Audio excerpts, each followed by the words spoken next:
Hello and welcome to Self-Care Tips. I am Irene Njoroge. Now, working in the office or even in the field comes with its own challenges, and one of the main ones is actually trying to find something healthy and good to eat. Whereas it's very easy to find things like chips being sold, meat pies, oily samosas, sausages and chapatis, it is just not healthy to eat them all the time. They're not bad. You can indulge in them once in a while. The other thing is the restaurants you go to are what are called greasy spoon restaurants. All the food that you find there is usually cooked with a lot of unhealthy fat, and then this makes it very, very hard to find good choices. So you're left with one alternative, and that is carrying a packed lunch. Now, a packed lunch for the office requires to be balanced. You need to get some protein, vitamins, and carbohydrates. As you can see, this is a lunch that covers everything. And of course, don't forget your water. A sandwich is easy to make. All you need is maybe some lettuce, some ham, or even other filling. It could be an egg and maybe some salad dressing. And then on top of that, you can toast it if you have a toaster. You can also make French toast, which is quite an appealing alternative to eggs. Carry fruit or your own taste of a variety. The best and easiest to carry are fruits like apples because you don't need to do anything to them. Bananas, oranges. With an orange, all you need to do is just to peel it, and of course, maybe some milk or some yogurt. And you can easily enjoy that lunch in the comfort and peace of your office without ever having to step out. Alternatively, you may wish to carry a hot lunch, and this is easy to do if you have a thermos. Simply warm your leftovers from your dinner, pack them hot in the thermos and carry it. And that way, you will really have a good lunch. This has been Self-Care Tips with me, Irene Njoroge, talking to you about how to have a great lunch at the office, a packed lunch that is healthy and wholesome. Have a nice evening.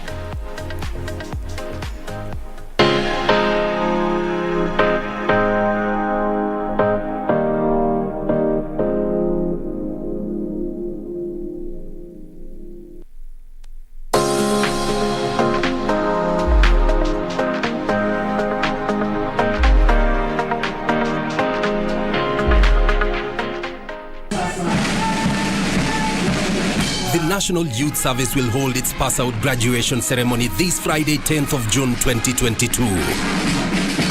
His Excellency President Uhuru Kenyatta will be the guest of honor during the pass-out parade to be held at NYS Training College in Gilgil, Nakuru County. Follow the proceedings live on KBC Channel 1 this Friday from 9 a.m. NYS, go on, be great.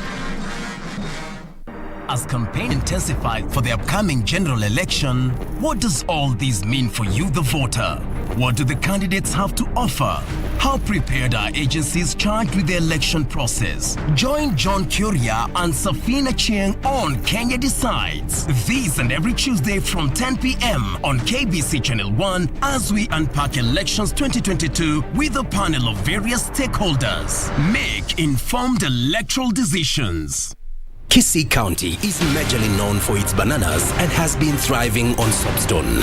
Kisii candidates are gearing up for the next governor of this county. What is their agenda for Kisii? Don't miss the Kisii County gubernatorial debate from Kisii University this Thursday on the 9th of June exclusively on KBC Channel 1 from 9:50 p.m.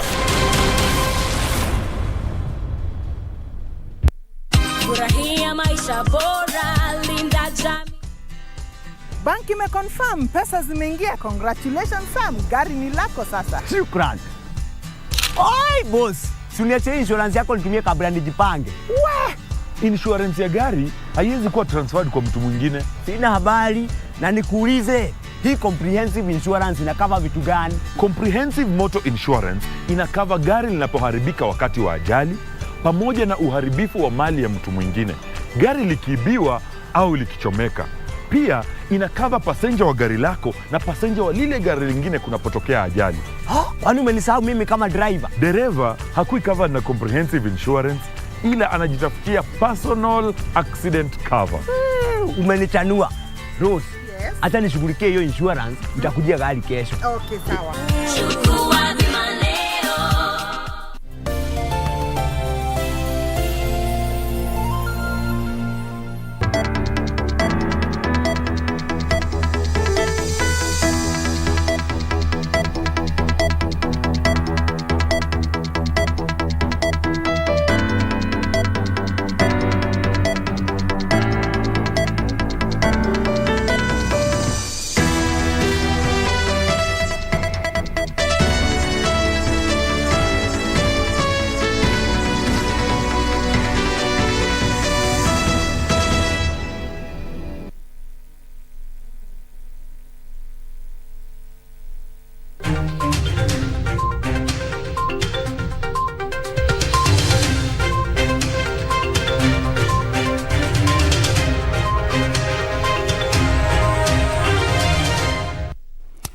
Tuesday, the 7th of June 2022, live from Broadcasting House, right here in the capital city, Nairobi, Kenya. This is KBC Prime Edition. Good evening, my name is Mboya. Top in this live broadcast.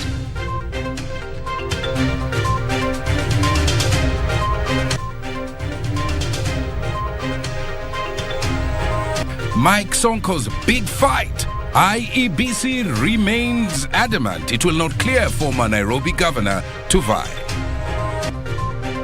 A contest for votes. Deputy President William Ruto pitches camp in northern Kenya as Raila Odinga woos Kajiado.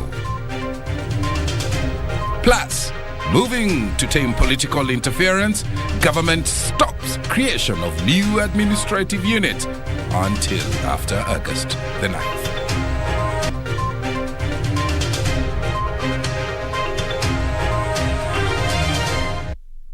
Lensa Odingo is our sign language interpreter tonight. Our socials at KBC Channel 1. My Twitter handle at Tomboya24, hashtag Prime Edition. Coming up right after this bulletin is Kenya Decides, Safin Achenga Uma engaging a panelist.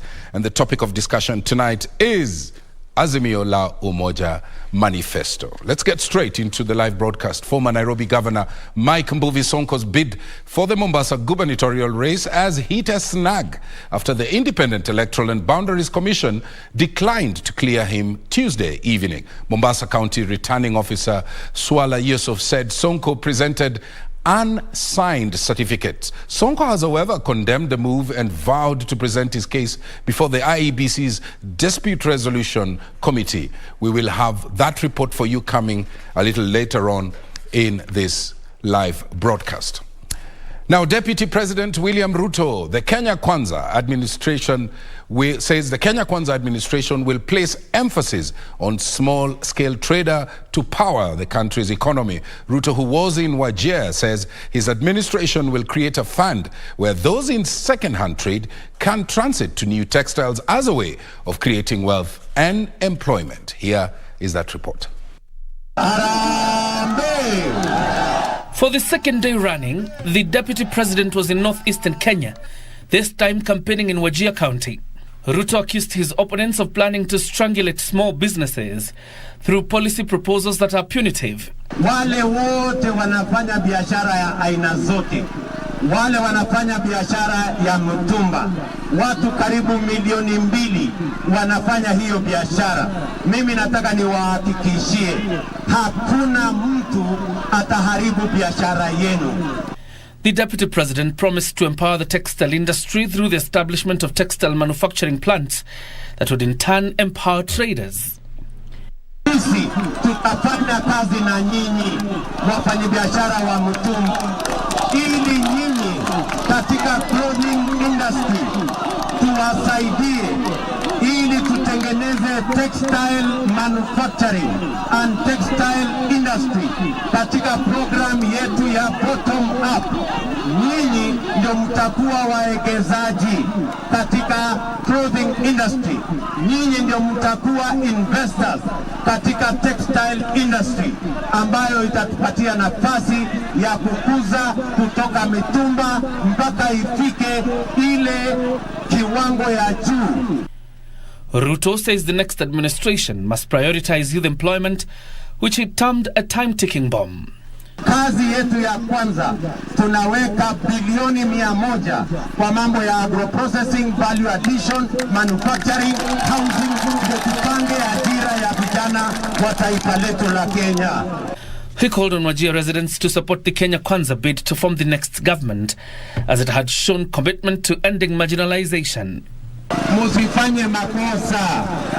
Nyinyi mnajua hiyo mpango ambayo ilikuwa ndani ya BBI ilikuwa imesema ya kwamba hiyo mpango ya BBI ni kupunguza pesa inayokuja hapa Wajir. In the meantime, ANC party leader Musalia Mudavadi now claims their opponents in Azimio have sensed defeat and are using tactics in the IEBC clearance process. Speaking when he witnessed the clearance of ANC's Kakamega gubernatorial candidate Cleopas Malala, Mudavadi called on their supporters to reject what he termed as machinations by those seeking to block their candidates. Kama wameshindwa na kura wanajaribu kwenda shortcut ya makoti tarehe 9 mwezi wa 8 mwaka huu. Kura ya kwanza William Samoei Ruto. Hapa Kakamega Gavana Malala. Hapa Kakamega Senator Kalwale. Na wajumbe wote wa Kenya Kwanza. MCS wote wa Kenya Kwanza. John Jacob Kuria, Prime Edition. Let's stay with politics. Azimio la Umoja One Kenya coalition party presidential candidate Raila Odinga has promised to reform the police service if he clinches the presidency in August 9th poll. Addressing mourners on Tuesday at Kajiado Ildamat village at the burial of Kajiado Central Member of Parliament Elijah Memusi's wife Stella, the former premier faulted police officers for negligence in many cases that have claimed the lives of innocent Kenyans. Meanwhile, Azimio presidential candidate Martha Karua was in Mombasa to rally women in the country to vote for Azimio la Umoja One Kenya presidency. We will be getting you that report a little later on in this live broadcast. But let's now move over to Thika, where at least 7 people have been confirmed dead following a grisly road accident involving a Garissa bus and a personal car along Mwingi Thika Highway. 5 of those who died were in a saloon car, while 2 others were in a public service vehicle. Barely 2 days after more than 13 people died in a road accident at Kanyonyo in Kitui County, another road accident has claimed another 7 lives in the same area today. Nilikuwa mimi na hiyo gari sasa ikiwa mbele. Ikakosa mwelekeo ikaenda pande ya right. Kwenda pande ya right ikagonga chini. Ikarol mara 2 ikapatana na hii basi. Kupatana na hii basi wakasukumana. Ikakuja kwa set yetu ya kwenda Nairobi. Sasa yule dereva basi ameng'ang'ana. Hiyo gari ameng'ang'ana sana na bado nafasi ni kidogo. Ikabidi waigonge. According to the Yata OCPD Mary Kashenjoki, the accident involved a PSV bus and a personal car. The saloon car, according to the OCPD, was trying to overtake a trailer when it collided head-on with the oncoming bus. 7 people died on the spot, 5 of whom were in the personal car, while the other 2 were in the bus that was headed to Nairobi. The OCPD has called on motorists to adhere to traffic rules and be careful while driving on the road that has now claimed a number of lives. Residents have called on the government to ensure rogue drivers are taken to court as a way of reducing the high number of accidents witnessed on the roads.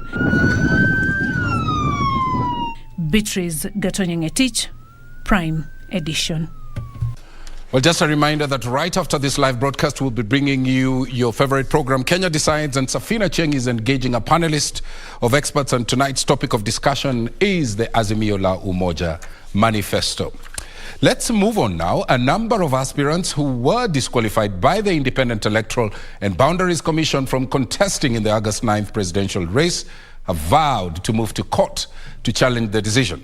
The group, which include Jimmy Wajigi of Safina Party, Ekuru Okot of the Third Way Alliance, as well as independent candidate Ruben Kigame, claim that they were disqualified unfairly and will therefore not be silenced from exercising their will. Here is that story.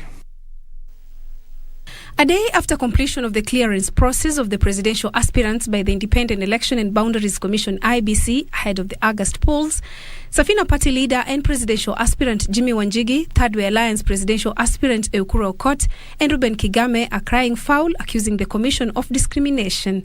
Presidential hopeful Ruben Kigame, through his lawyer John Haminwa, claimed that the process was massive and that he had to transfer across the country to collect signatures and ID copies in the allocated time despite his disability. He has gazetted 4 candidates. You all know them.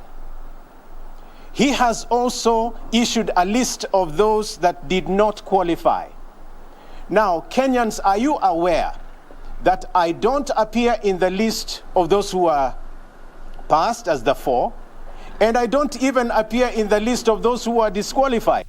Other disqualified candidates, Safina Party leader and presidential aspirant Jimmy Wanjigi, whose papers were rejected on Monday over lack of a university degree, claims the commission is out to silence him, but swore to fight to the end.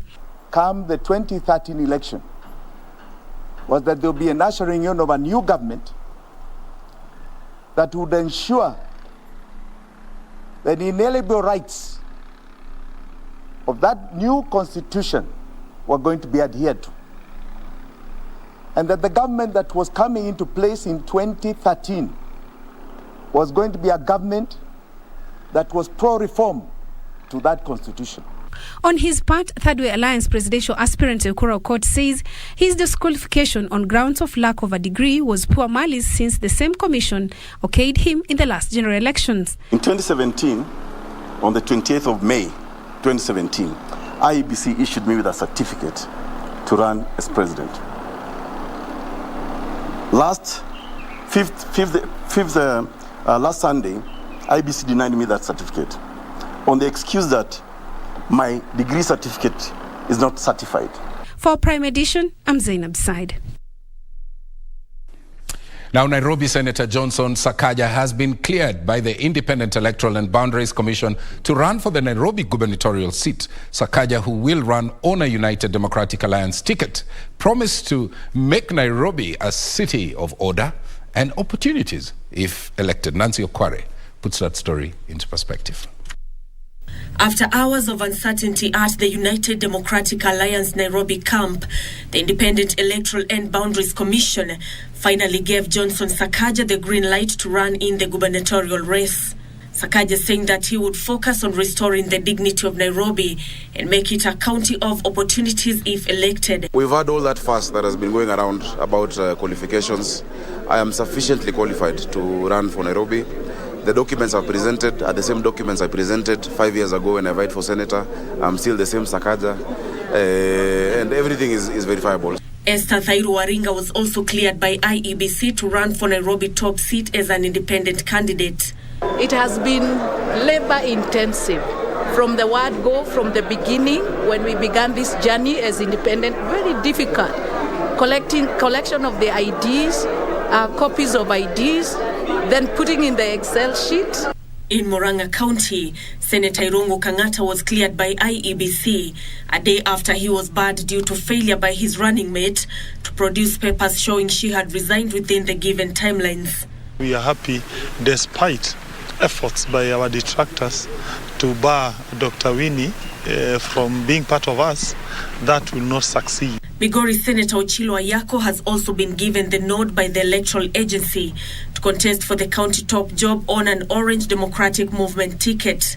Our first agenda is good governance that establishes an efficient and effective government. Also cleared today to run for the same position but on an independent ticket is Philip Mwabe. We will look at all avenues and technology that will help in improving our blue economy. This coming as the Kenya Kwanza Trans Nzoia gubernatorial candidate Chris Wamalwa was cleared by IEBC to run for the county's top job. Wamalwa promising to work towards eradicating poverty in the county should he be elected.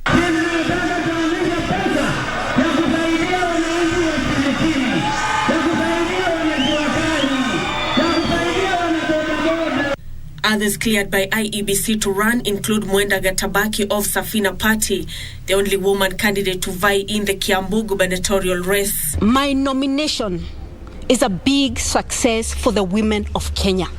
When we started this journey, we were about 26 counties. 26 counties had women running for governor positions. Right now, we are about 9. Patrick Wainaina, popularly known as Django of Kiambu, has also been given the nod to vie. I can say that there have been so many independent candidates who have been able or who are capable and much better probably than the people who are sponsored by the parties. But these people, they have been locked out. Others were UDS Patrick Olentutu, who is eyeing the Narok governor's seat. Nyandarua Governor Francis Kimemia has also been cleared by the Independent Electoral and Boundaries Commission to defend his seat in the August 9th general election on a Jubilee ticket. Bakisha miaka 5 peke yake katika hii county, najua kwamba wananchi wa Nyandarua watanipatia hiyo round 2 niweze kumaliza miradi ambao nilianzisha. Meanwhile, a Kenyan-Italian Franco Esposito is among candidates who have been cleared to vie for the Kilifi gubernatorial position in August. Esposito will run as an independent candidate alongside his running mate Samuel Karisa. I will ask for more on top of the vote. I will ask you to sponsor my vision, which will create a better future for your children, a county that provides excellence in education for all children of Kilifi County. Nancy Okware, Prime Edition. And earlier on, we had told you about Azimio la Umoja One Kenya coalition presidential candidate Raila Odinga promising to reform the police service if he clinches the presidency in August 9th poll. His running mate Martha Karua was in Mombasa rallying women in the country to vote for Azimio la Umoja One Kenya presidency. That report is now ready, and here it is.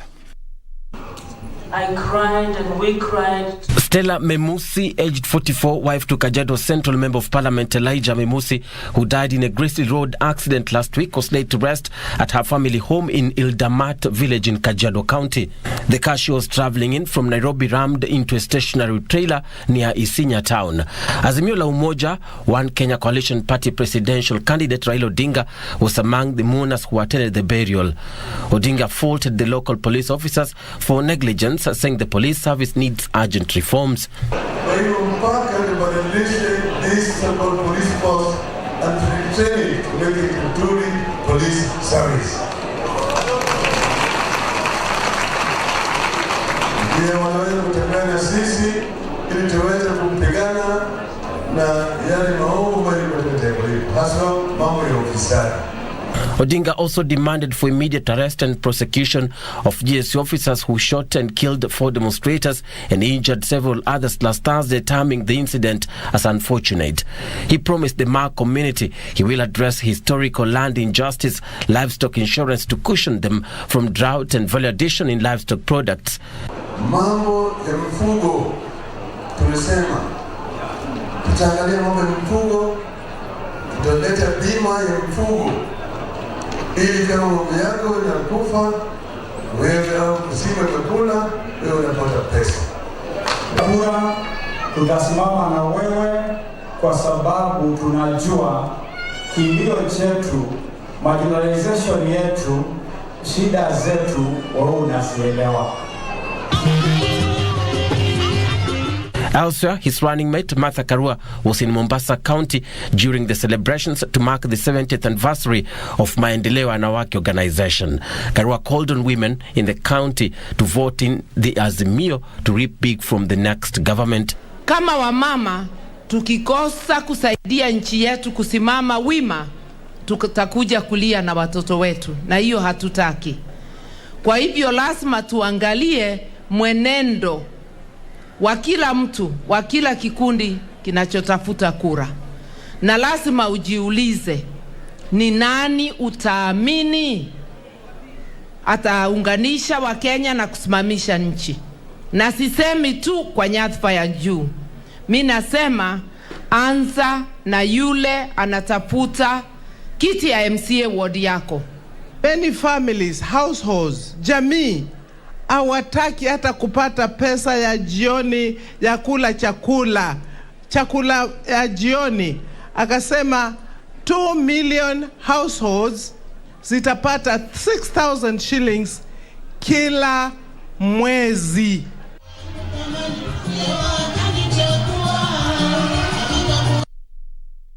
Well, that story brings us to our first break right here on KBC Prime Edition. When we come back, a look at the Marsabit security situation and also parliament proceedings, plus more.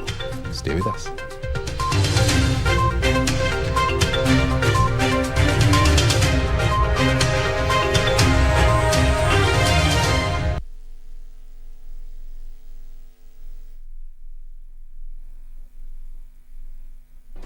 Do you have a news story to share with KBC? Get in touch swiftly on email news@kbc.co.ke or call 0723-892-654 or 0734-780-124.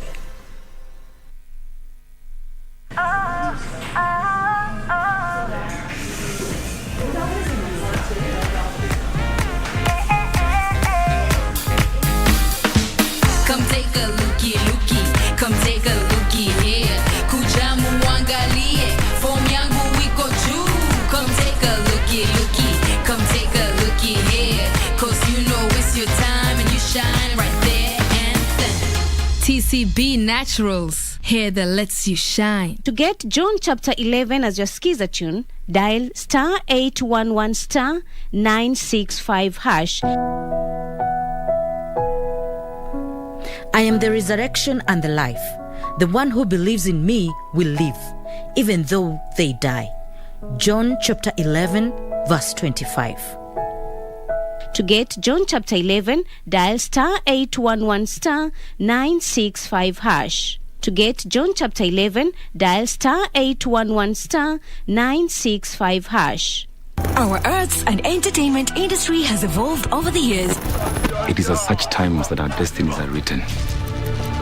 Will we rise up in courage or die in cowardice? Who are the movers and shakers in film and theatre? Get trendy as we review locally produced films and stage drama every Wednesday at 9 p.m. on Cinemas and Theatre. Brought to you by the Kenya Film Commission.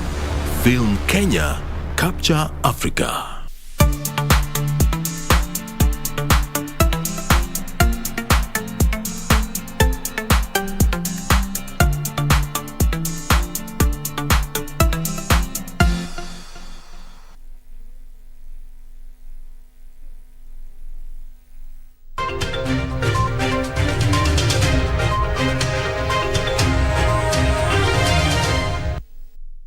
Welcome back. Remember our socials at KBC Channel 1, my Twitter handle at Tomboya24, #Prime Edition. Moving on, the government has stopped the creation of new administration units in eastern as well as northeastern regions. Land adjudication along the same boundaries has also been stopped until after the August 9th general poll. Interior Cabinet Secretary Dr. Fred Matiang'i says that the move will counter political influence in the process and encourage unity among communities living in those two regions.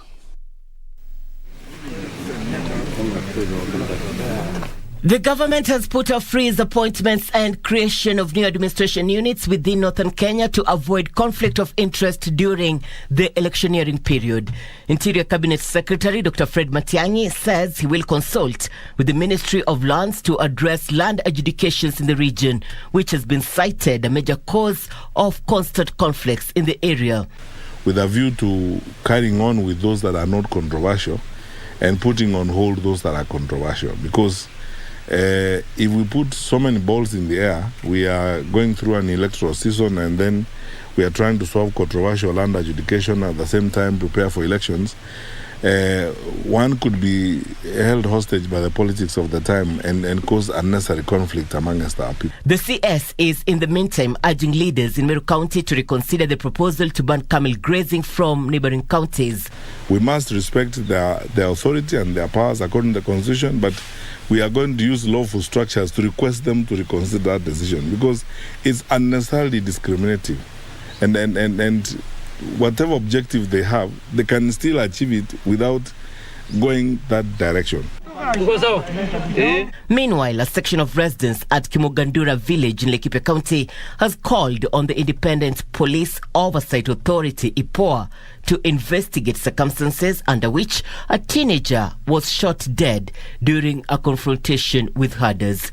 The residents claim the 17-year-old Apiti Lekartua was shot dead by security officers as they drove a herd of cattle to a local police post after they found them grazing illegally on a private ranch. Awache mambo ya pita, kama nataka uchunguzi ya kijana, oje tuchunguze na njia yote ile mpaka tuhakikishe tumeona hiyo askari. Hatutosheki. Irene Mchuma, Udim, the Prime Edition. Now, the government has committed to improving the quality of prisons' infrastructure. Speaking during the opening of a 4-day workshop that brought together 12 English-speaking African countries, Cabinet Secretary, Ministry of Information, Communication and Technology, Joe Musheru, challenged the International Committee of the Red Cross to deliberate on ways of securing prisons to avoid radicalization in the wake of the extreme violent extremism. Ruth Mboya filed the following report. Overcrowding in prisons remains a big challenge for many nations globally, including Kenya. The government has committed to work together with stakeholders in the correctional space to minimize the number of offenders who end up in prison through the use of alternative dispute resolution mechanism. It is important for us in the governments of the world over to review how our prison systems operate and accordingly change prisons into centers of rehabilitation, social reintegration, and building back better. CS Ministry of ICT Joe Musheru noted violent extremism was another threat nations are facing.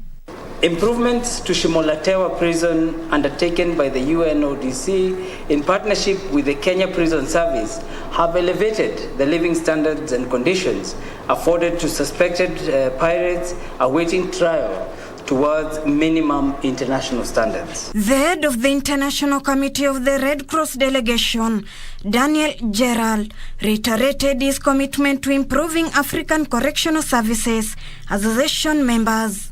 To realize. In terms of the regional support, we're trying to bring in the AU. We have also today our head of delegation for ICSC delegation for the AU based in Addis, and we're also going to be trying to sort of put this forward before the AU authorities to see if collectively we can sort of put back this on the issue of the funding difficulties and the political support which prison services need. At the same time, the PS State Department of Correctional Services, Safina Kwekwe, noted that 80% of inmates are young, productive and brilliant minds, with the government working to ensure it comes up with ways of ensuring that they contribute to the economic development. It's a peculiarity that we have realized and we want to redress, and that is why I'm very encouraged that the outcome of this workshop, which will again be followed up with the Francophone workshop, I think later in the year, will be development of an African standard of what prison infrastructure should be like. To carry out maintenance of the prison infrastructures and also to create budgets that bear in mind the realities of resourcing in Africa. The workshop makes a comeback after being halted due to COVID-19. Kenya is the third country to host such a workshop in the continent since its inception. Ruth Mboya for Prime Edition. Well, let's revisit our top story where former Nairobi Governor Mike Sonko's bid for the Mombasa gubernatorial race hit a snag after the Independent Electoral and Boundaries Commission declined to clear him Tuesday in the evening. That report is now ready.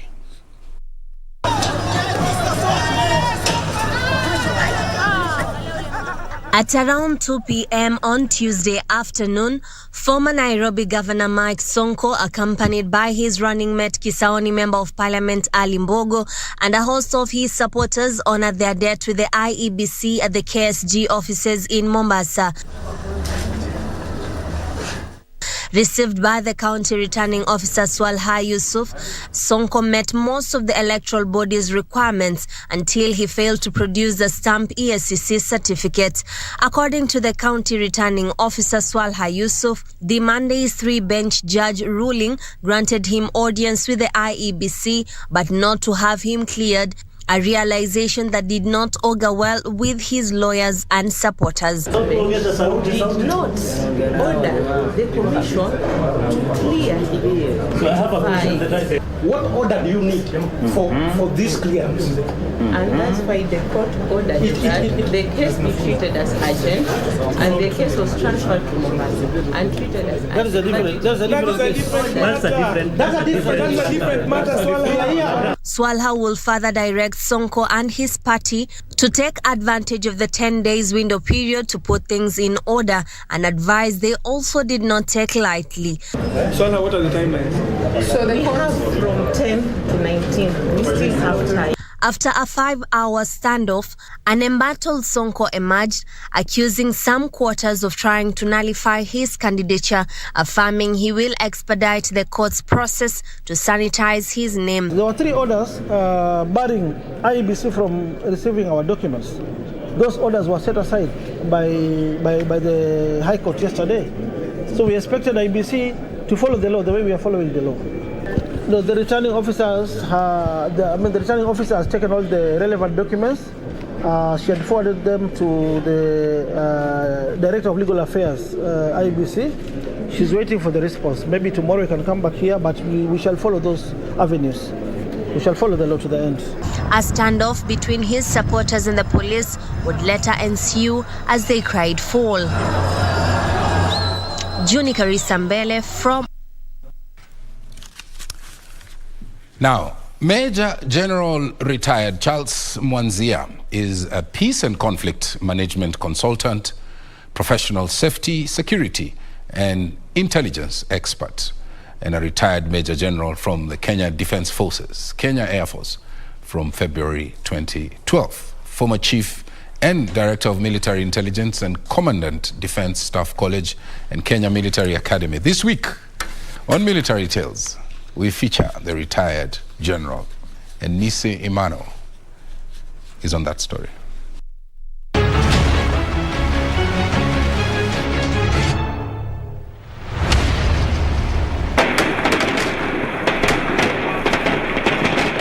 On the 21st of September 2013, 4 masked gunmen attacked the Westgate shopping mall in Nairobi, Kenya.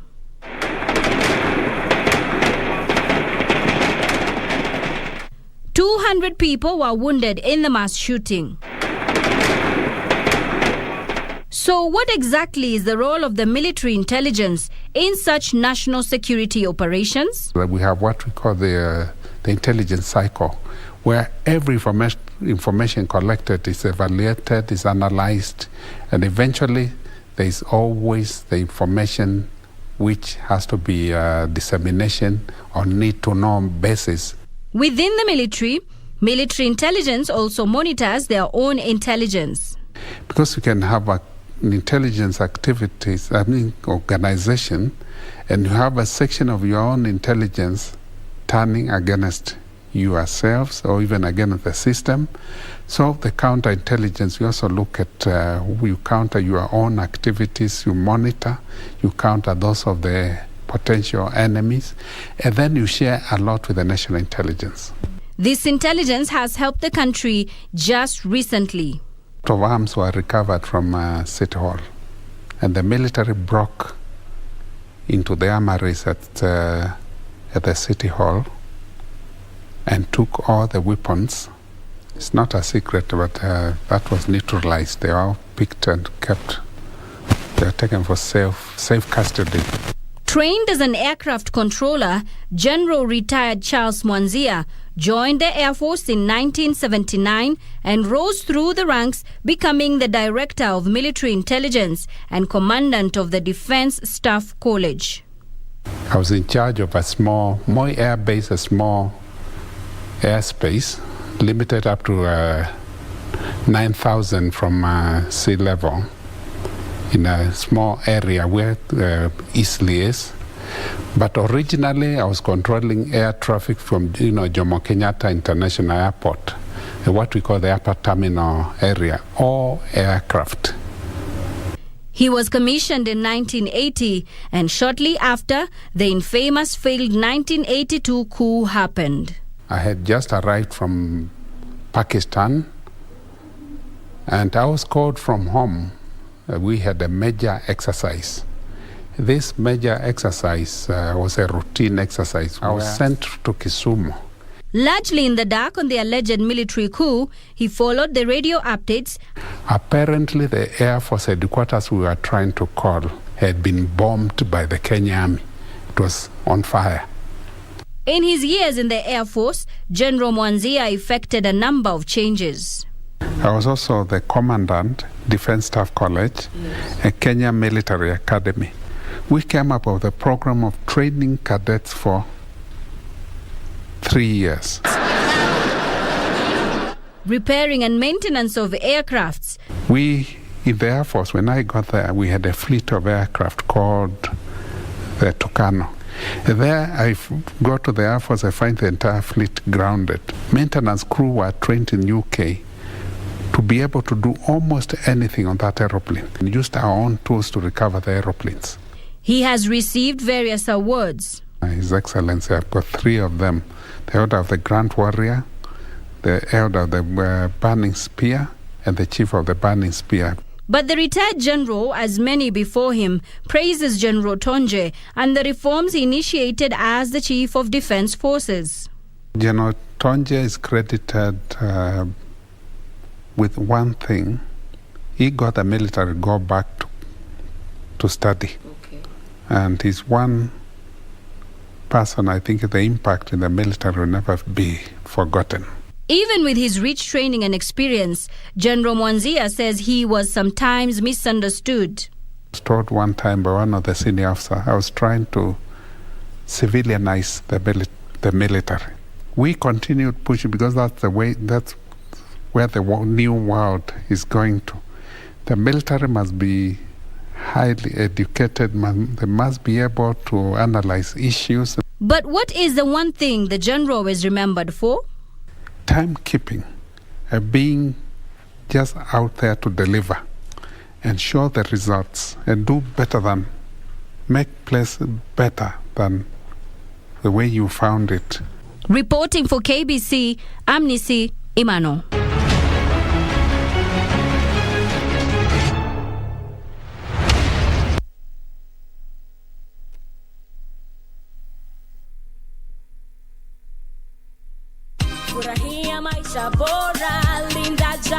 Hii ng'ombe ni yako.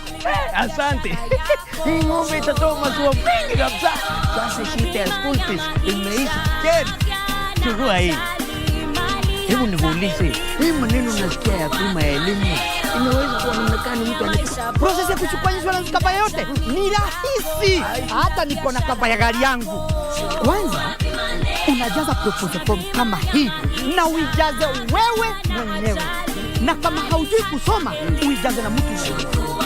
Hakikisha ile majibu umepatiana ni sahihi na ni ya kweli. Pia thibitisha insurance cover imeangalia maslahi yako. Na usiwahi sign proposal form ambayo haijaandikwa kitu chochote. Pia ukumbuke kujitolea photocopy yako. Sasa wacha nianze hiyo process. By the way, ukisubmit hiyo proposal form, uhakikishe umepatiwa policy document. Uisome na uielewe. Hiyo ndio thibitisho ya kuwa unapiva. As campaign intensifies for the upcoming general election, what does all this mean for you, the voter? What do the candidates have to offer?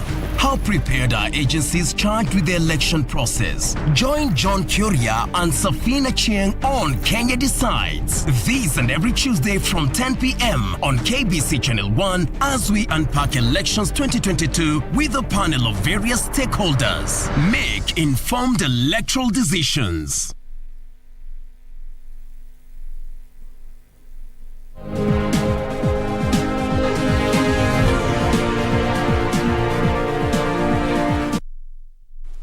Welcome back. Today is World Food Safety Day. Betty Kiptum is on set to tell us how the economic outlook of the country looks like. Betty.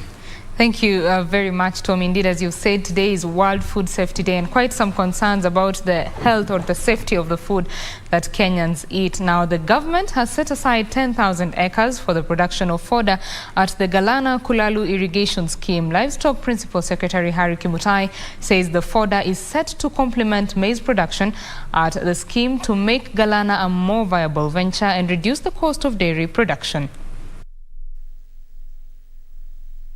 The Galana Kulalu irrigation scheme is a 1 million acre project that has been under development since 2015 in a bid to reduce food insecurity in the country.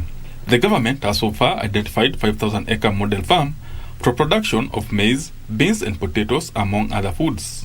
The Ministry of Agriculture now says it has set aside 10,000 acres for production of fodder in a bid to deal with the shortage during the dry season. The government says it wants to complement the maize production at the Galana Kulalu with fodder to make the scheme more profitable. Cost of production of maize, because it requires a lot of logistics, storage and all these things had to come in, because they had to transport all the way to the National Cereals and Produce Board. But with the forage, I think we just need to store it well within the open fields and cover it, and then start supplying to the various farmers.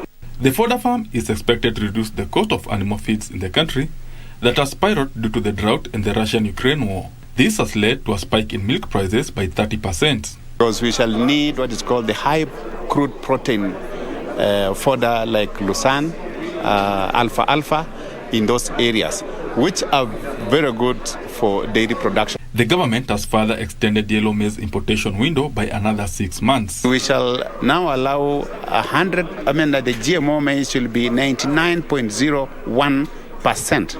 So with that, they will be able to get this yellow maize from international market. The Agriculture Ministry further says a cabinet memo on genetically modified organism has been prepared as Kenya inches closer to commercialization of BT maize. Benson Rioba reporting for Prime Edition. Thank you, Benson Rioba, for that report. Now, the World Bank projects that Kenya's economy would this year slow to 5.5%, down from 7.5% in 2021, dragged by the knock-on impact of the Russia-Ukraine crisis, as well as poor rains and risks associated with the August polls. The latest report by the World Bank further indicates that high commodity prices would make imports expensive, and exports are likely to be negatively affected by a projected slowdown in global growth. Kenya's economy staged a remarkable recovery from a contraction of 0.3% in 2020, a first in nearly 3 decades, to a growth of 7.5% in 2021, boosted by recovery from the effects of COVID-19 pandemic that saw all economic activities, save for agriculture, register positive growth. In its latest forecast, the World Bank has upgraded the projected growth for Kenya's economy for this year from an earlier figure of 4.9% to 5.5% on account of a stronger than expected recovery from the coronavirus pandemic last year. The World Bank projects that Kenya's economy would have grown by a higher figure, but is likely to be dragged by the impact of Russia's invasion of Ukraine that has driven up the prices of fuel, fertilizer and wheat. The report indicates that the war in Ukraine and subsequent sanctions on Russia are expected to subtract about 0.5 percentage points on Kenya's GDP this year and 0.3 percentage points in 2023, mainly due to indirect terms of trade losses.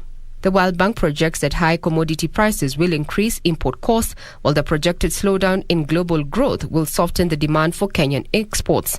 In 2021, all sectors of the economy, save for agriculture, registered growth, and the World Bank projects a slowdown in the agriculture sector to persist this year due to poor rains and higher farm input costs. The report indicates that this is likely to increase food insecurity and in turn drive up poverty levels, as a large proportion of the population rely on the sector for their livelihoods. Regina Manyar reporting for Prime Edition.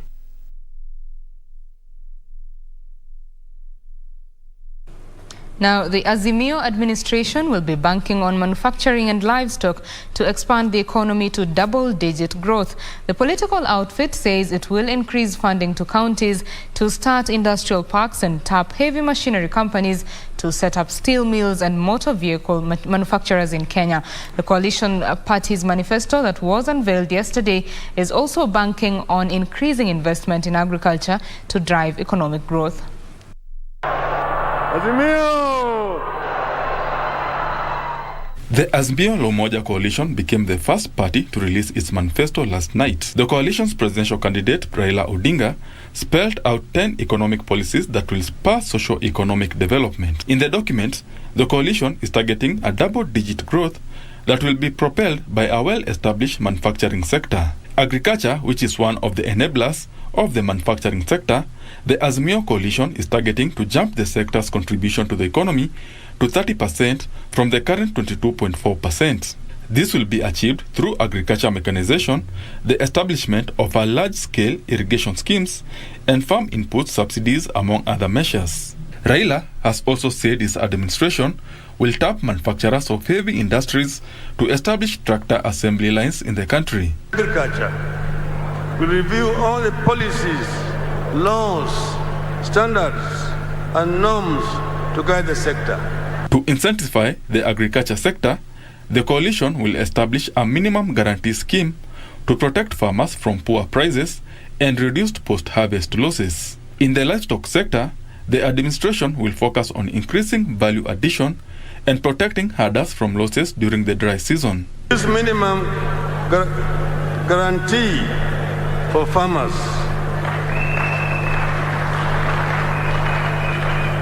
then, in terms of livestock, will improve access to affordable credit for livestock production. On the blue economy, the Azimio blueprint says it will invest in technologies to exploit deep-sea fishing. To further show up the manufacturing sector, Azimio says it will reduce the cost of electricity by investing in cheap renewable energy and increasing efficiency in transmission. Energy, as the world moves away from the fossil fuels, is going to be hydrogen. And hydrogen is available in large numbers in our country here. Rivers flowing into ocean carrying a lot of water.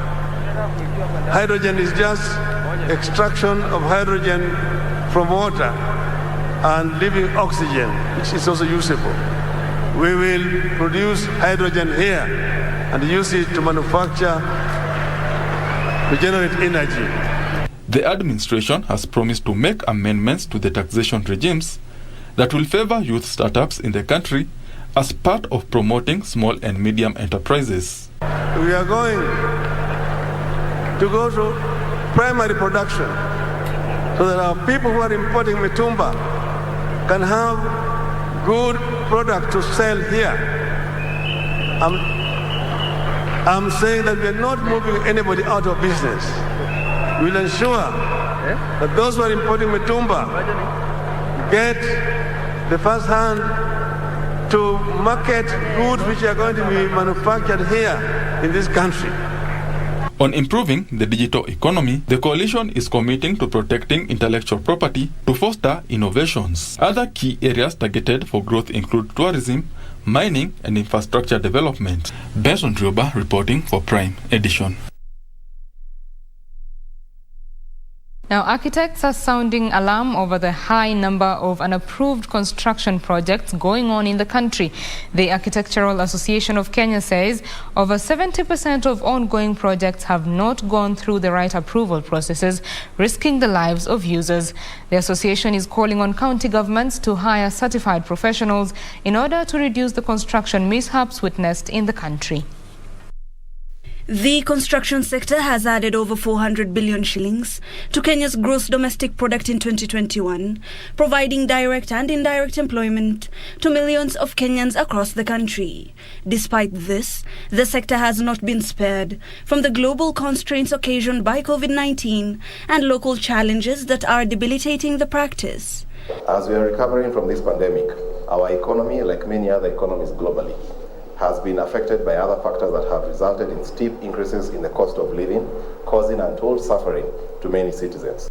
Architectural Association of Kenya President Wilson Mugambi says poor online permit systems, unnecessary formalities when seeking tenders, and choosing foreign companies over local talent is derailing the growth of the infrastructure sector. If you have people who have the capacity and the knowledge of this kind of projects, basically have properly registered architects, engineers to actually approve and overlook all the projects being submitted by their colleagues, it will actually be seamless. Even if they are to come and do the work, we need to have a bigger share in terms of the work. They need to partner with the locals.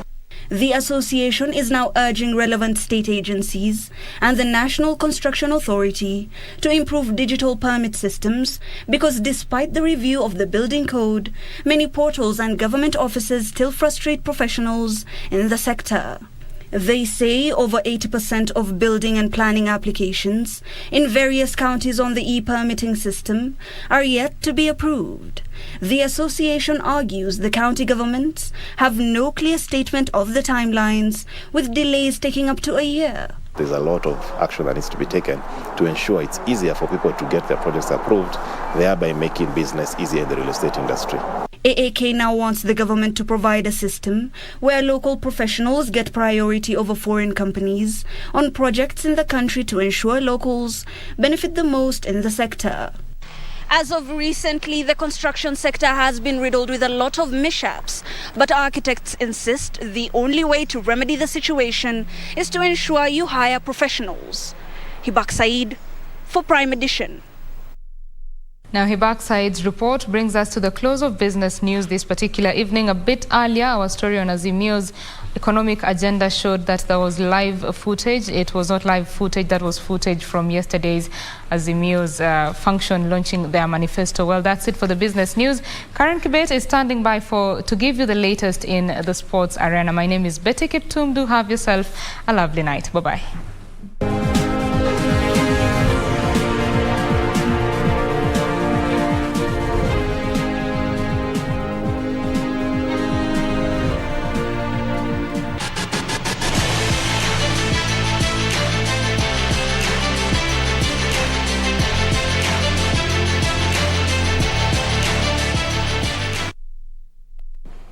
Thank you for keeping it Prime Edition. Let's now look at what's making headlines in the world of sports. My name is Karen Kibet. Now, the hosts Kenyatta University's men's football team went down 0-2 to Makerere University Business School in a Group A match of the ongoing Africa University Games. The loss pegs back Kenyatta University's winning start, which had seen them register a slim 1-0 win against Gamal Abdel Nasser University of Guinea in their opening match. Raymond Watekire and Munir Said scored a goal apiece for Makerere. In another Group A result, American University of Cairo and Gamal Abdel Nasser played to a 1-1 draw. The winner of the men's title will qualify for the World University Games scheduled next month in China. The 10th edition of the Games has attracted 2,000 athletes from over 40 universities from 16 African countries. Titles in a total of 17 disciplines are on contest. Some of the disciplines include football, athletics, basketball, table tennis, volleyball, and rollball, among others.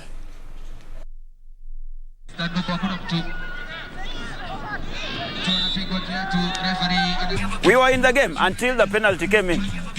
Then after that, they dominated because of the experience they have. They have been in this game for quite some time. And they got the penalty. Then we went into the break. After the break, we were pressing for an equalizer, which a little bit of luck did not come through. 3 foreign-based players are expected to link up with the national men's cricket team this week ahead of the 50-over World Cricket League matches scheduled for the 12th to the 20th June in Kampala, Uganda. Kenya is set to face host Uganda, Tanzania, Jersey Island, Bermuda, Hong Kong and Italy. The trio consists UK-based duo wicket-keeper Irfan Karim and batsman Tanzil Sheikh and Uganda-based batsman Alex Obanda. According to head coach David Obuya, the players are expected to join the rest of the team, which departs to Kampala on Friday. With a positive mind, where we stand in the log doesn't look too good because we are around second last in the log. So we look to play well in Uganda, win all the games, then push to the number 1 position. And then now we've got also another chance coming in a month's time in Jersey, and also look to play well so that we can qualify for the World Cup. We are optimistic that we're gonna do well in Uganda, because we need to win most of the games for us to get a chance to qualify for that World Cup. And the team, which has been in camp for a month now, is a blend of youth and experience and is out for better results in the 8-day championship, bring together teams from Group 3 and 4. Kenya is more senior because having played more World Cup than any other team on those associate teams we are going to play with. So I think Kenya is ranked high there. We are number 1 ranked according also to the ranking. So we need the boys to pull up their socks and play well so that we can maintain our status. Yes. Working on in the squad is especially the middle orders, playing spin. I've been focusing a lot on playing spin. That's where we've been not doing well, especially in the 50-over game, in the middle overs. And that's what we've been focusing on for the last 1 month. And I think now the boys are ready. South Africa-born Kenyan batsman Neil Mugabe is hopeful of earning his debut cap after featuring for Stray Lions in the local league. So I grew up in SA. I played for the provincial teams in Pretoria from under 11 to under 19. And then after high school, I went to the academy, Titans Academy. But because I'm Kenyan by birth, Kenyan documents, I was not able to progress. So the chance came for me to come here to play for Stray and to hopefully make the national team.